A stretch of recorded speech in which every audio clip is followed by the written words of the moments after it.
Você vai ouvir agora uma palavra abençoada com o apóstolo Adair.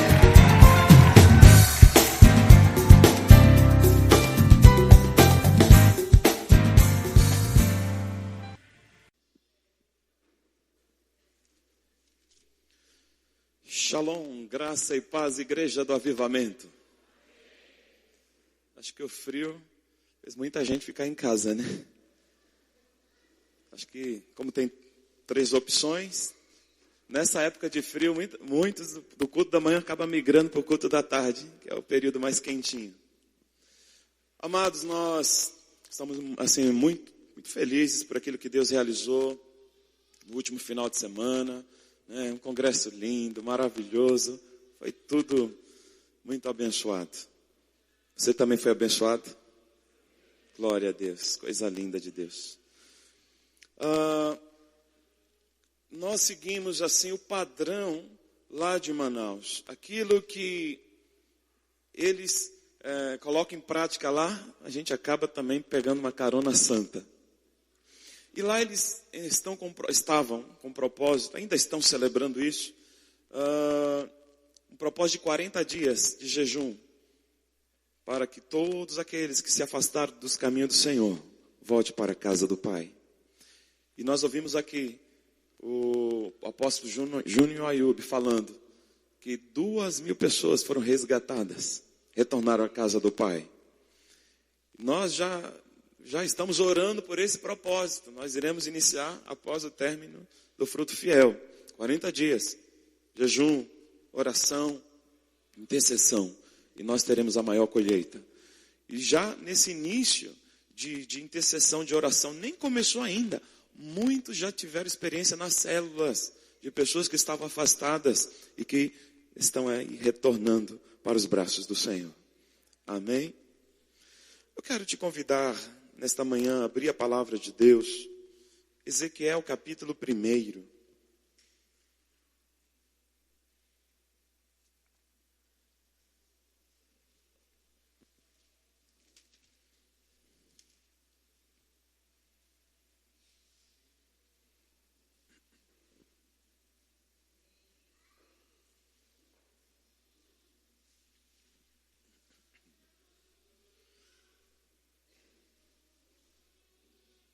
Todos encontraram?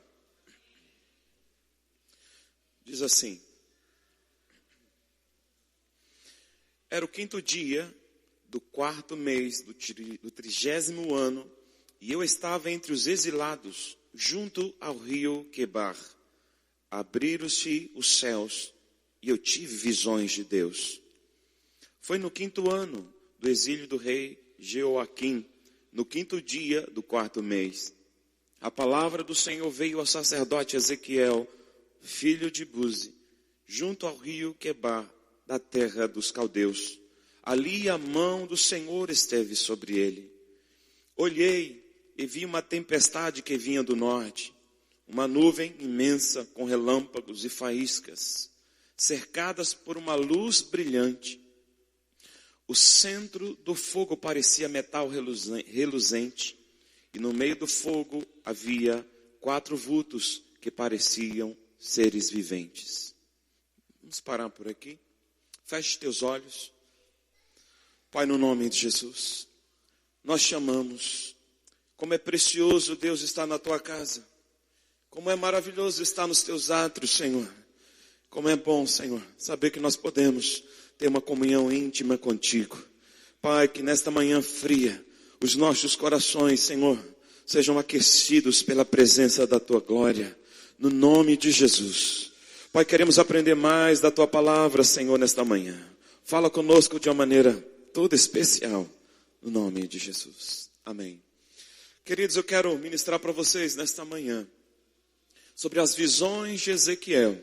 Anote aí, é o tema da nossa ministração, as visões de Ezequiel.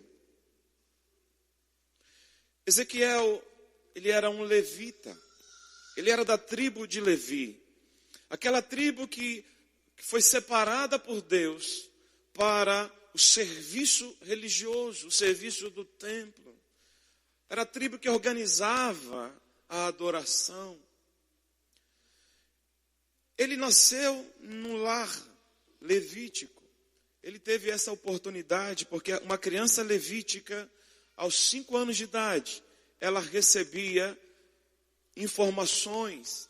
O pai ou o responsável investia na vida daquela criança, ensinando sobre as leis do seu povo e aquilo que a história narrava. Então aquela criança, ela conhecia muito bem a história da sua nação. Quando chegava aos 12 anos de idade, ela já sabia de cor 613 leis de Israel e toda a história do seu povo. Aos 18 anos, era convidado a entrar no átrio. Então, ele já tinha passado por este processo de aprendizado. Então, aos 18 anos, ele poderia entrar no átrio e ali ajudar na organização. Quando chegava aos 30 anos de idade, era separado para ser um sacerdote do Senhor. Dos 30 anos aos 45, ele servia como sacerdote. E se ele fosse aplicado, determinado, e por um propósito de Deus, ele poderia chegar a ser sumo sacerdote. Olhe que o sacerdote já podia entrar no átrio e chegar ao lugar santo. Mas aos 45 anos de idade, debaixo de um propósito de Deus, ele poderia ser escolhido para ser sumo sacerdote. Aí ele ia ter livre acesso a todos os lugares do templo. E uma vez só por ano, ele entraria no Santo dos Santos. Então Ezequiel tinha um sonho que fora plantado pela sua família, pelo seu pai. Porque neste período, ainda na sua juventude, a Babilônia invade Israel. Leva o ouro, leva as riquezas, e leva uma multidão de pessoas cativos para o seu território, para a Babilônia. Então Ezequiel, que estava sendo preparado para ser um sacerdote do Senhor, ele era filho de sacerdote, ele era filho de Buzi, o sacerdote. A história conta que os seus pais foram mortos. Então ali cativo na Babilônia, agora com 30 anos de idade, o período que ele deveria ser levantado como sacerdote, ele está como escravo. Numa terra de horrores, numa terra distante da sua família, distante de Jerusalém, distante do templo que tinha sido destruído, é verdade. Ele agora vai fazer o quê? Era como uma pessoa desempregada. Pois a função dele era no templo. E ele ia servir no templo como sacerdote. E agora não tem mais templo. Ele não está mais na sua terra.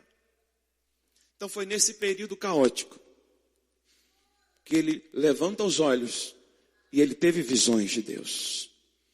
Eu quero dizer que no momento mais complicado, difícil da sua vida, e você pode até pensar que Deus te abandonou, que Deus se afastou de você, é aí que ele vai te revelar quem ele é.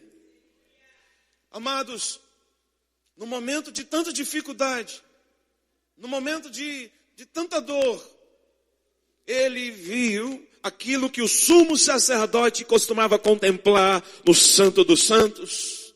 É como se Deus dissesse: olha, foi tirado isso de você, este sonho do seu coração, por aquilo que aconteceu, mas eu quero revelar o Santo dos Santos para você. E ele teve visões de Deus. Queridos, como é importante nós termos visões de Deus. Visões daquilo que Deus é para nós, do projeto de Deus para nós. Deus tem revelações lindas para a sua vida, meu querido. A maior revelação que o ser humano pode receber é quem é Jesus. Quem é Jesus? Quando nós recebemos essa revelação na nossa alma, a nossa vida está apenas começando. Mas infelizmente nós vivemos em um tempo onde milhares de pessoas que ocupam as igrejas não tiveram esta revelação na alma de quem é Jesus. São apenas frequentadores de igrejas. São apenas religiosos. Não tiveram ainda essa revelação de quem é Jesus. Porque a vida apenas começa quando temos essa revelação. Ezequiel, na revelação que ele teve, na visão que ele teve 3 revelações. Ele teve a revelação da glória de Deus, da santidade de Deus e do poder de Deus. Diga comigo, Ezequiel teve a revelação da glória de Deus, da santidade de Deus e do poder de Deus. Queridos, sem o batismo no Espírito Santo, nós teremos apenas uma pequena revelação da glória de Deus, uma pequena revelação da santidade de Deus, uma pequena revelação do poder de Deus. Porque alguém, quando é visitado pelo Espírito Santo e tem a sua vida marcada, ele passa a ter revelações da glória de Deus, revelações do poder, da santidade de Deus e do poder de Deus. E eu quero falar para vocês, nesta manhã, dessas revelações que ele teve. No período de tanta turbulência, de tanta dificuldade, num período tão complicado da vida e do chamado desse profeta. Quando a gente lê o Salmo 137, do versículo 1 ao 4, olhe o que o povo estava enfrentando, o que o povo estava passando. Diz assim: junto aos rios da Babilônia, nós nos assentávamos e chorávamos com saudade de Sião. Ali nos salgueiros penduramos as nossas harpas. Ali os nossos captores pediam-nos canções. Os nossos opressores exigiam canções alegres, dizendo: cantem para nós uma das canções de Sião. Como poderemos cantar as canções do Senhor numa terra estrangeira? Então, a visão de Ezequiel tem muito a ver conosco hoje, queridos. Porque tem muitos crentes que estão presos em cativeiros. Tem muitas pessoas que ainda não têm esse discernimento espiritual. E eu quero destacar nessa ministração esses 3 pontos da visão, das visões de Ezequiel. A primeira, ele viu a glória de Deus. Ele teve a revelação da glória de Deus. Diga mais uma vez, ele teve a revelação da glória de Deus.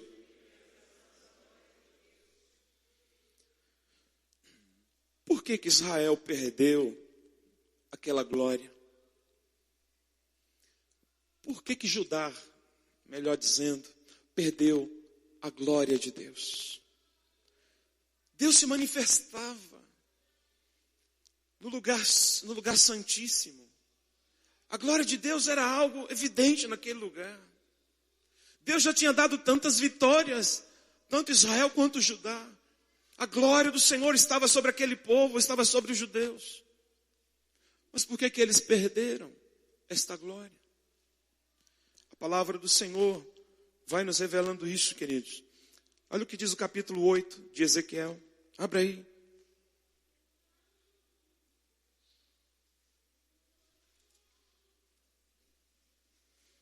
Capítulo 8, versículo 3. Diz assim: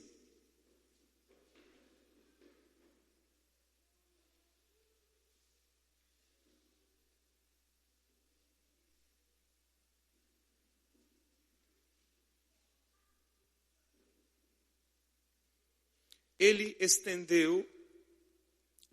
entendeu o que parecia um braço e pegou-me pelo cabelo. O Espírito levantou-me entre a terra e o céu, e em visões de Deus, ele me levou a Jerusalém, à entrada da porta norte do pátio interno, onde estava colocado o ídolo que provocava os ciúmes de Deus. Versículo agora de número 5. Então ele me disse: filho do homem, olha para o norte. Olhei para o lado do norte e vi junto à porta do altar o ídolo que provocava o ciúme de Deus. Agora o versículo de número 10. Versículo de número 10. Diz assim: e eu entrei e olhei lá, desenhadas por todas as partes, vi todo tipo de criaturas rastejantes e animais impuros e todos os ídolos da nação de Israel.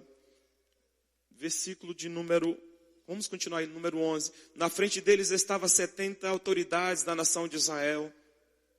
E Jazanias, filho de Safã, estava no meio deles. Do incensário que cada um tinha em suas mãos, elevava-se uma nuvem aromática. Versículo de número 14. Então ele me levou para a entrada da porta do norte da casa do Senhor. Lá eu vi mulheres sentadas chorando por Tamuz. Versículo de número 16 e 17. Ele então me levou para dentro do pátio interno da casa do Senhor, e ali à entrada do templo, entre o pórtico e o altar, havia uns 25 homens com as costas para o templo do Senhor e o rosto voltado para o oriente. Eles se prostravam na direção do sol. Olhe quantas aberrações. Dentro do lugar santo, do templo sagrado, eles haviam colocado uma imagem de escultura. Havia um falso Deus ali dentro, que provocava os ciúmes do Senhor. E nós às vezes agimos assim também. Colocamos coisa dentro do templo, chamado nosso corpo, nas nossas emoções, nos nossos sentimentos. Colocamos coisas como prioridades. E aí perguntamos: por que eu não sinto mais a presença e a glória de Deus? Por que as coisas não acontecem mais como acontecia no passado? Por que eu não tenho mais aquela alegria? É hora da gente sondarmos os nossos corações, para ver se não há um Deus estranho. Essas atitudes de Israel fez a glória de Deus se afastar daquele lugar.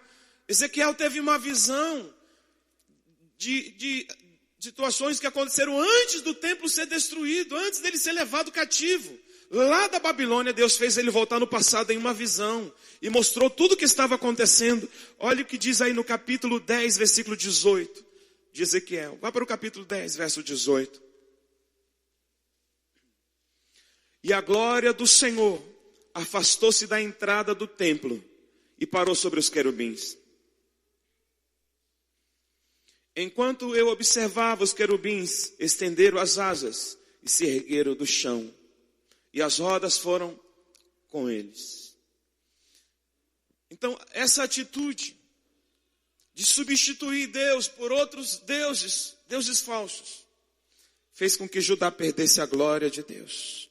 Então a glória do Senhor se afastou de Israel. E o povo de Judá se tornou um povo comum. Se tornou um povo qualquer. O inimigo pôde entrar livremente, saquear os bens, os tesouros, entrar no templo e roubar tudo que tinha ali de precioso. Porque a glória de Deus já não estava mais lá. Queridos, a gente vê essa história se repetindo, porque isso aconteceu também em Juízes 16, 17 a 21, quando fala a história de Sansão, um homem que outrora, tinha a unção de Deus, o poder de Deus, a graça de Deus, a glória de Deus sobre a vida dele, triunfava em tantas batalhas, venceu tantos inimigos, mas um dia, ele revela o segredo do seu nazireado. O nazireu era aquele que era separado para Deus e tinha alguns votos a serem cumpridos. E ele então, nos braços de Dalila, aos poucos, uma mentira atrás da outra. E por último ele revela o segredo do seu nazireado. E então ela o faz dormir, corta ali, raspa o seu cabelo, a sua cabeça. E quando ele acordou, ela disse mais uma vez: Sansão, os filisteus vêm contra você. E ele disse: mais uma vez, eu sairei e vencerei. Só que a Bíblia diz, ele não sabia que o Senhor não estava mais com ele. Ele achava que a glória de Deus, ele achava que o poder de Deus, que o Senhor ainda estava com ele. Mas ele havia quebrado o voto que ele havia feito. E ele era agora um homem comum. Os filisteus o pegaram e vazaram os seus olhos. Ficou sem visão. Foi trabalhar de escravo, sabe, no moinho para os filisteus. O final dessa história você já conhece.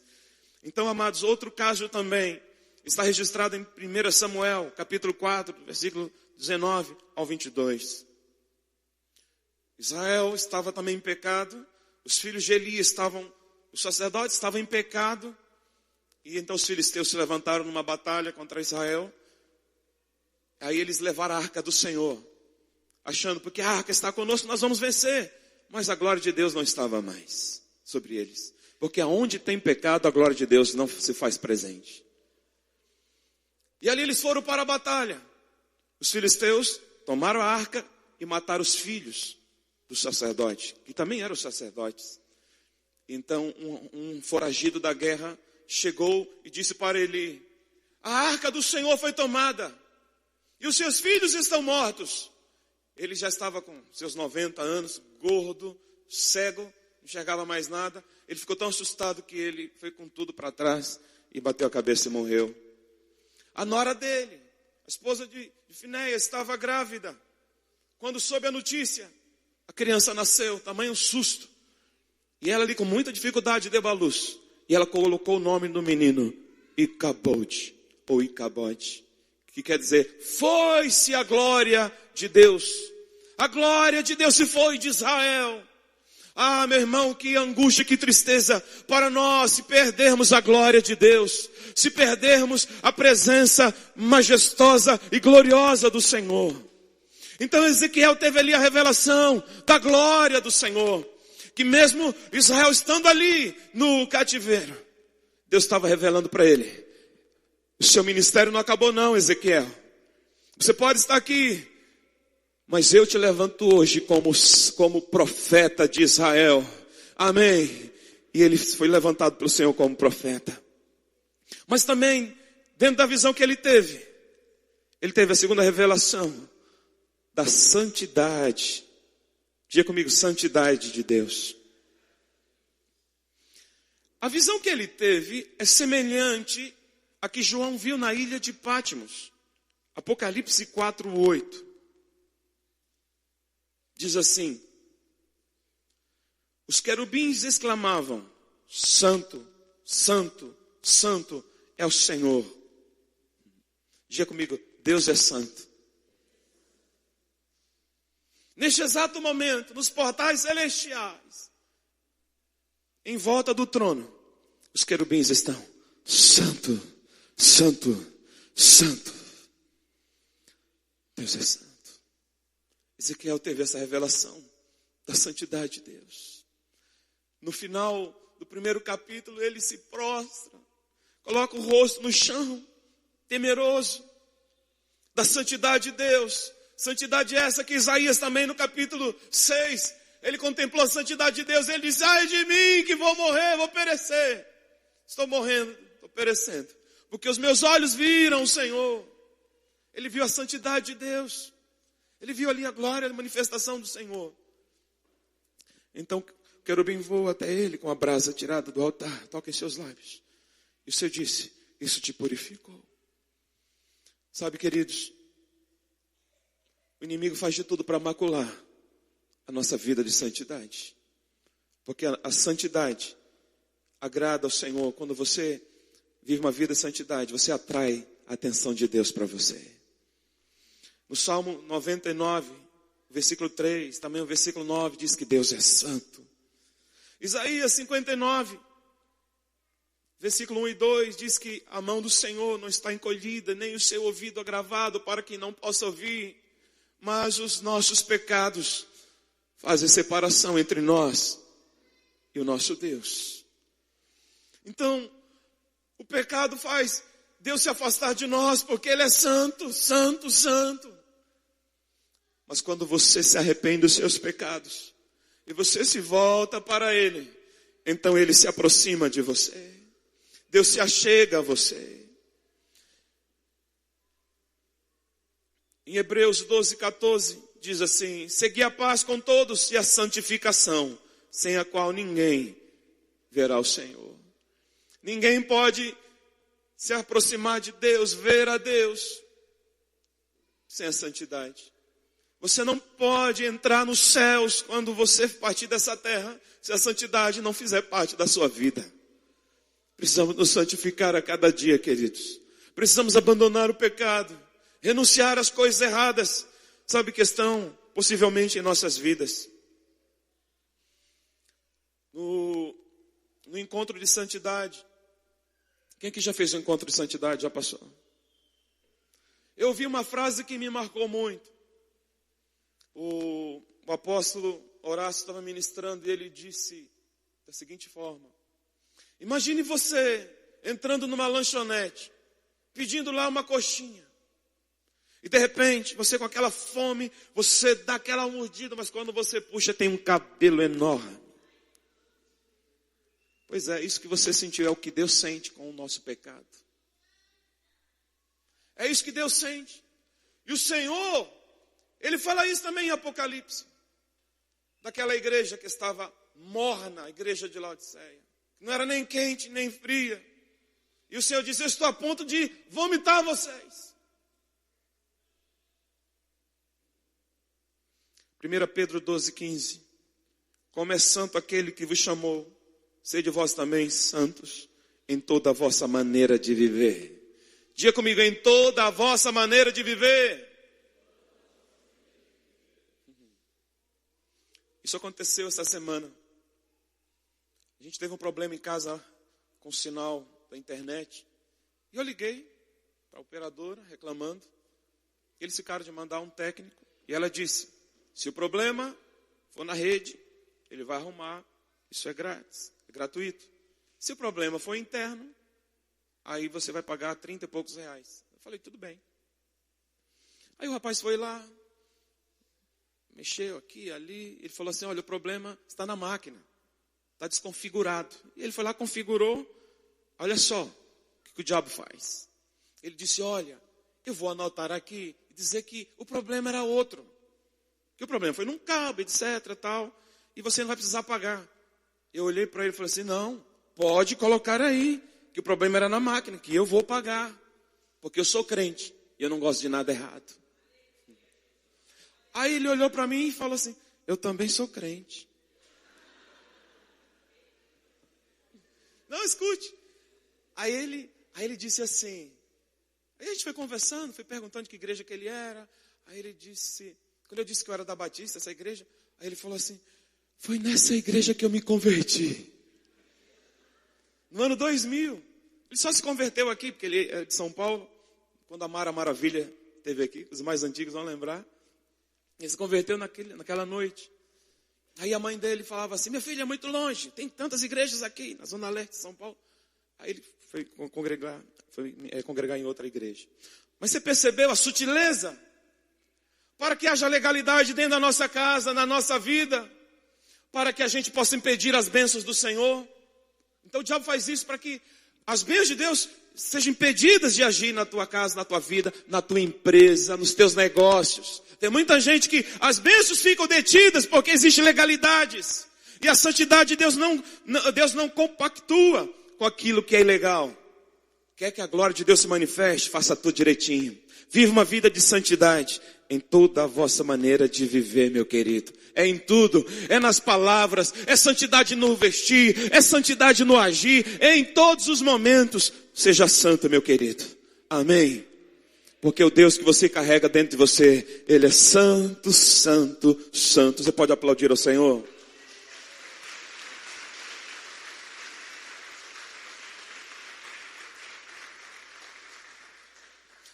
A terceira revelação que Ezequiel teve foi a revelação do poder de Deus. Vamos ler mais uma vez Ezequiel capítulo 1, versículo de número 4.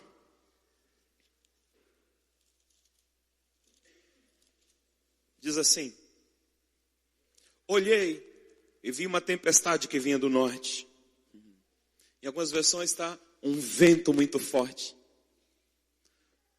Uma nuvem imensa com relâmpagos e faíscas. cercada por um brilho, por uma luz brilhante. O centro do fogo parecia metal reluzente. Agora, vamos comparar esse texto com Atos 2:2. Abre aí, Atos 2:2.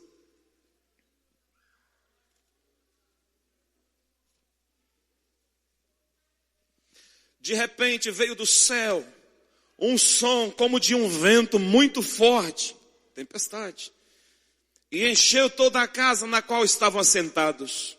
E viram que parecia línguas de fogo que se espalhavam e puseram sobre cada um deles. E todos ficaram cheios do Espírito Santo e começaram a falar em outras línguas, conforme o Espírito os capacitava. A revelação que ele teve do poder de Deus.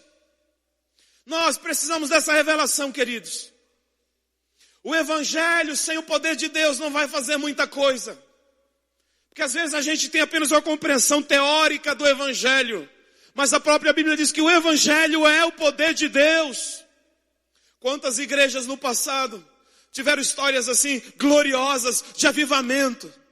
E que hoje, muitas delas, eu estava vendo alguém fazendo um comentário dizendo que fez uma viagem, que muitos templos religiosos, muitas igrejas evangélicas, hoje servem como boates, estão fechadas, não tem mais igrejas ali.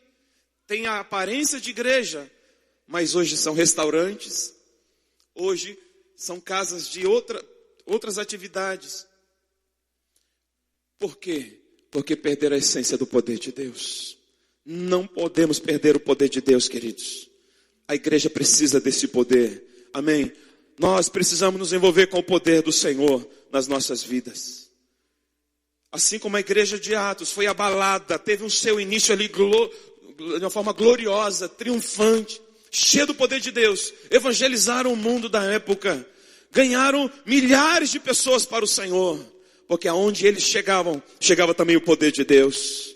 Os enfermos eram curados, os demônios eram expulsos. Aonde a igreja chegava a novidade de vida.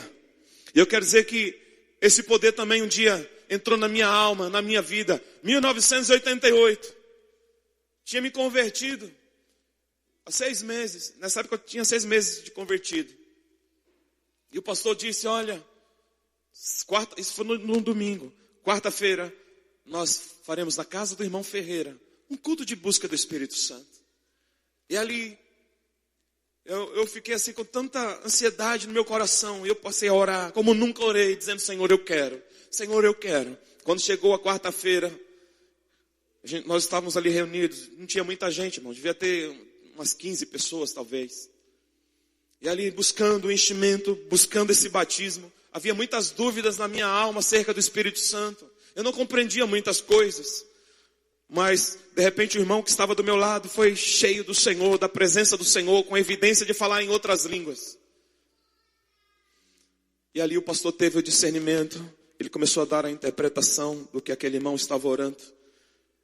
E uma das frases, ele disse assim, Deus está dizendo que vai batizar mais alguém agora. Naquele momento, aquele fogo, aquele poder veio sobre a minha vida, eu tremia. E me segurava na cadeira, meu corpo era jogado para o chão. E a minha língua enrolou e eu comecei a orar numa outra língua, na língua dos anjos, uma língua espiritual. E a partir daquele dia a minha vida não foi mais a mesma. Comecei a gostar e amar a palavra de Deus. E a evangelização. Eu queria falar de Jesus para todo mundo. E olha que eu era muito tímido, extremamente tímido, calado, não falava muita coisa com ninguém. É verdade que hoje eu ainda não sou de falar muito, né? Mas naquela época, irmãos, eu era extremamente fechado, tímido. E então um amor muito grande invadiu a minha alma. Eu queria falar de Jesus para todo mundo. Eu queria evangelizar todo mundo. Todos os domingos a gente saía para evangelizar. A gente pregava a palavra do Senhor nas ruas, para os mendigos, as casas que se abriam, a gente pregava. Irmãos, tanto demônio caía, tantas pessoas caíam possessas. Expulsávamos demônios, levávamos as pessoas para a igreja. Muitas almas se converteram. Amélia, cadê a Amélia? A Amélia pegou uma parte desse tempo, né? Algo assim. Isso. No começo, não, uns meses depois, você fez parte. Que eu vim primeiro, depois foi que você chegou. Ok. Então foi algo assim tremendo e maravilhoso que Deus operou. Agora no ano de 1992, ali foi a confirmação. Algo muito forte que Deus fez. Uma visitação sobrenatural. No retiro de carnaval. As pessoas vão para os sítios para se divertirem. Não tem nada de errado nisso. Mas eu estava tão sedento. Eu queria mais de Deus. Eu queria mais do Senhor. Eu estava muito apaixonado e eu queria muito mais ainda. Amélia, você estava no sítio da Dona Kiko, nesse período? Mariporã? Irmãos, quando nós chegamos lá, eu fui dizendo para Deus assim, Deus, coisa de louco, irmãos, crente é louco. Eu falei assim, eu quero me encontrar contigo às 3 horas da tarde no meio do mato. Lá tinha uma floresta de eucaliptos. Quando foi 3 horas da tarde, os jovens tinham marcado uma partida de futebol. Eu tinha que passar no meio deles. Ô, Adailton, vamos jogar bola. Eu falei, eu não posso, eu tenho um encontro. Eu peguei a trilha, fui subindo a ladeira ali. E alguns minutos depois eu achei uma pequena clareira, me ajoelhei. Irmãos, comecei a me derramar diante do Senhor. Eu não vi anjo, não vi fogo, mas a minha alma foi cheia da glória de Deus. Quando eu desci daquele lugar, já estava escurecendo. Encontrei com os irmãos que faziam evangelismo na Vila Maria comigo. E a gente ali acabou combinando fazermos oração naquela noite. Uma equipe de umas 8 pessoas. Demos as mãos e começamos a orar. Poderia dizer, já orei tanto. Começamos a orar. De repente, eu senti de soltar as mãos deles. Fui impulsionado a colocar na mão na cabeça. Quando eu tocava, eles iam caindo e orando em línguas, chorando. Sabe, houve um mover tão grande assim do Espírito Santo. A igreja ficou sabendo. E no outro dia marcaram uma vigília. Não sei se a Amélia vai se lembrar disso. Marcaram uma vigília. E eu fiquei conversando com uma pessoa e acabei me atrasando. Quando eu cheguei lá, eles já estavam no momento da oração. E o Vado, lembra do Vado? O Vado estava orando para um rapaz, eu falei, vou orar pelo irmão dele. Aí cheguei, quando eu fiz assim, ele veio com tudo para o chão. Aí o Vado percebeu, já correu para trás das pessoas e pedia para que eu impusesse as mãos. Irmãos, tinha lá umas 45 pessoas talvez. 90% dos irmãos foram para o chão, orando em línguas, chorando. E quem estava lá? O pastor Ronaldo. Um dia ele escreveu uma carta para mim dizendo, aquela reunião impactou e mudou a minha vida. Querido, o Espírito Santo está disponível. Ele é o poder de Deus. A tua vida não pode ser a mesma. Você tem direito a esta unção, a este poder sobre a tua vida. Amém? Assim como Ezequiel, tenha esta revelação do poder de Deus. Amém? Há uma história muito interessante que aconteceu na antiga Grã-Bretanha. Fala de Oliver Cromwell. Ele era um dos responsáveis lá pelo governo e faltou prata naquela época para fabricar as moedas.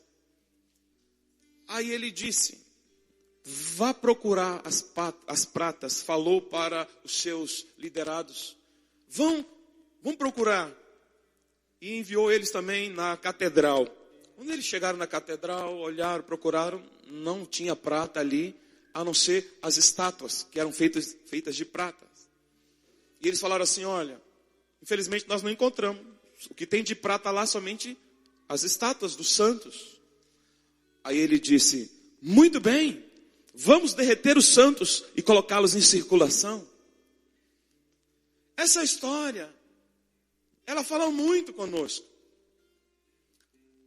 Porque o Senhor quer derramar esse fogo sobre as nossas vidas para nos colocar em circulação. Queridos, a igreja não pode ser um amontoado de pessoas religiosas, frequentadoras. A igreja tem que ser um povo, fazer parte de um povo que circula, que se move, um povo cheio do Espírito Santo, que por onde passa, vai conquistando joias para o Senhor, Joias, sabe? Porque cada alma é preciosa a Deus. E através da sua vida que está em circulação, você vai atraindo joias para Deus, joias para o seu reino, joias para a sua igreja. Amém? Então que você se permita, que você permita ao Espírito Santo, através do fogo dele, queimar a sua carnalidade e colocar você em circulação. Os discípulos, quando eles foram cheios do Espírito Santo, eles saíram por toda a parte, pregando o evangelho, curando os enfermos, expulsando demônios. E a mesma coisa vai acontecer conosco também. Que o Senhor em nos nome de mostre, Jesus. Deus, nesta hora, Ponha onde sobre nós seus pés. estaríamos, meu Deus? Onde nós estaríamos se não fosse Glória o a Senhor? Deus. Ezequiel teve Te agradecemos. visões da glória de Deus, da santidade de Deus e do poder de Deus. A igreja precisa dessa revelação.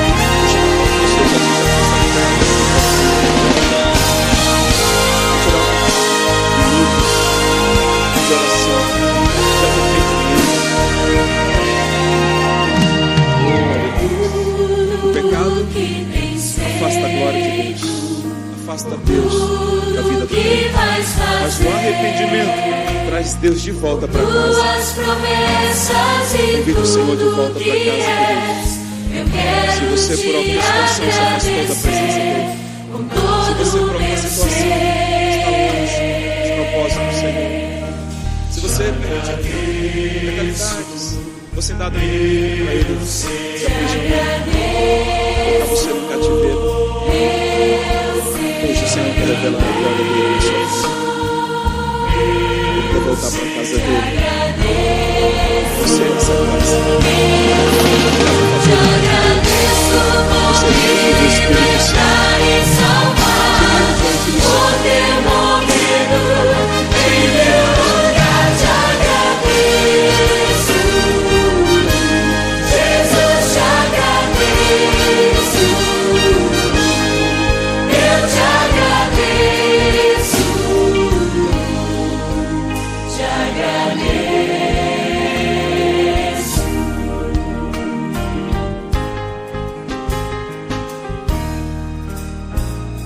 Por tudo que tens feito, por tudo que vais fazer, por tuas promessas e tudo que és, eu quero te agradecer com todo o meu ser.